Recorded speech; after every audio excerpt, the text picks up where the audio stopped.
Really? If you're going to complain that your child is coming to you and expecting you to bail them out, you need to turn around and look in the mirror and go, is this my fault? Because generally, if a child continually keeps coming back to you and expecting you to help them with something, it is because you have bailed them out way too many times. If you want to keep bailing them out, that is your prerogative. You are more than welcome to do that. But if you're going to complain that your children are expecting you to bail them out, then you need to figure out, what did I do wrong to fix that? So I'm going to give you a couple pointers right now of things that you can probably try to do to make it so hopefully that doesn't happen in the future to you. Number one, if your children are already moved out of the house and they are very reliant on you instead of being independent, you need to start cutting those apron ties. And I mean, you need to stop paying for things. And if they come to you to pay a phone bill, let's say, you go, no, where are you going to get that money from? I'm not paying this phone bill for you. In some cases, you might say, you know what, I'm going to pay this phone bill this time, and it will be the only time I pay this phone bill. Let's sit down and work this out and figure out how you're going to pay this next month.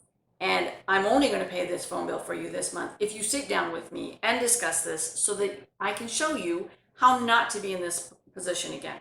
And then you're going to need to show that child how to do without the new outfit, or how to do without going out for dinner, so that they can pay for that phone bill the next month. And these are things that actually should start way back in the home, if at all possible. So if you just have young teens right now, this is something you need to be thinking about, because if your child has a phone, I think personally that a phone is a luxury. It's not a necessity. We have a daughter who it was a necessity because she had diabetes, but when she turned 18, we expected her to pay it on her own as well. But with my children, they didn't get a phone unless they could afford to pay it. And it really was that simple. So if they didn't have a job that would sustain that monthly bill, we said no to a phone.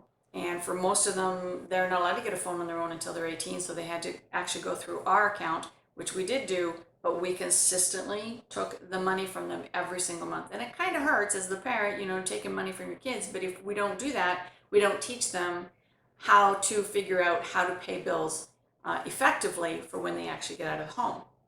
So that's one way. Another way is to sit down and actually show them your budget, how it is that you figure out what's coming in and what's going back out, so that all of your bills are paid, because they don't see it. We assume that they kind of know this, but they don't. They need to see it on paper, or they need to hear you talking about the fact that I can't afford that this month because I need to pay this and this and this. And so if I want this, I only have so much extra money at the end of the month. I'm going to need to save that for 3 or 4 months to finally be able to afford this one item that I want. Your kids need to hear you saying those things and working those things out, or they're not going to be aware that they're going to have to give up something to get something.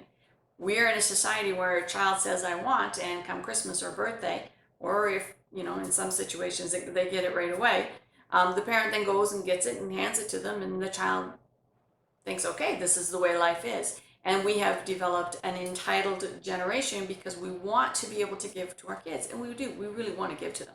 We have to stop to think about whether or not we're doing the best for them when we actually do that.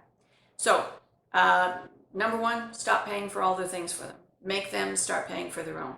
And then number two, slowly make it so that they have to start paying for things that are other things that you would pay for. So when my kids turned 20, if they still lived at home, they had to pay for their own clothes. And just things like that to slowly start breaking them into what it is they're going to need to pay for out there. And then when it comes right down for the time for them to move out, you need to sit down and strongly work out a budget with them and show them, this is what you're making. This is what it's going to cost you to live. Rent, food, if they have a car insurance, if not, bus fare, all of those kind of things. And if they can't do it, you need to start giving them suggestions. Okay, so now you need to find a roommate, because you're not going to be able to do this on your own. Other possible ways of actually doing this so that they can get out on their own. Just a few little tips.